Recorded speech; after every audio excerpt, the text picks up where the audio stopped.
السلام علیکم۔ انسان کی زندگی میں بڑے عجیب اتفاقات ہوتے ہیں۔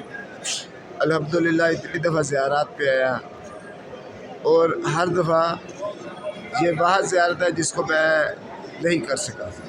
حضرت حور ابن ریاحی کی زیارت کربلا کے پاس ہی ہے، اور جب بھی آتا تھا یا تو وہ خواتین کا دن ہوتا تھا یا چھٹی کا دن ہوتا تھا، ایک دن بند ہوتا ہے، تو میں کبھی بھی زیارت نہیں کر سکا۔ لیکن آج اللہ نے نصیب کر دی ہے، اور میں اس مطلع جلیل کی اور اس عظیم شہید کی کہ جس کے ماتھے پر بی بی پاک کا رومال باندھا گیا، ان کی میں زیارت کرنے میں اللہ تعالیٰ نے میرے پہ رحمت کی، تو میں آج بہت شکر گزار ہوں۔ سب اپنے جتنے بھی چاہنے والے ہیں سب کی نیابت میں نے یہ زیارت کی ہے اور سب کے لیے دعا کی ہے۔ اللہ تعالیٰ ہم سب کو یہاں پر لے کے آئے۔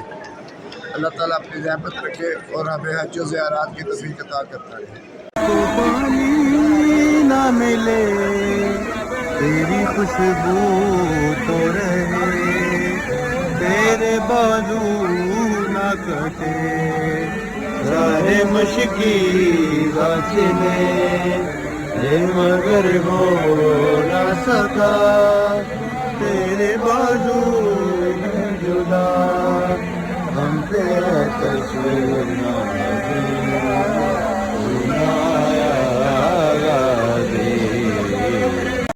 السلام علیکم۔ میں حضرت عباس کے روزے پر اپنے بہن بھائی، اپنی اولاد، اپنے رشتہ دار تمام کے لیے دعا کرتا ہوں، ان کے دلوں میں بار اللہ محبت و آل محبت کی محبت ڈال دے اور ان کو محبت و آل محبت کے راستے پر چلا۔ اے بار اللہ تو رحم فرما، سب کے رزق میں اضافہ کر، ان کی بیماریوں کو ختم فرما۔ اے بار اللہ ان کے دل میں ایک دوسرے کے ساتھ محبت رکھ۔ اے بار اللہ تو رحیم ہے، تو کریم ہے، سب کے بچوں کو کامیاب فرما، ان پہ رحمت فرما، علم کے دروازے کھول دے۔ اللہم صلی علی محمد و آل محمد۔ میرے خاندان کے سب بزرگوں کو اور سب کو حج و زیارات کی توفیق عطا فرما، رحم فرما یا ارحم الراحمین، رزق میں اضافہ فرما۔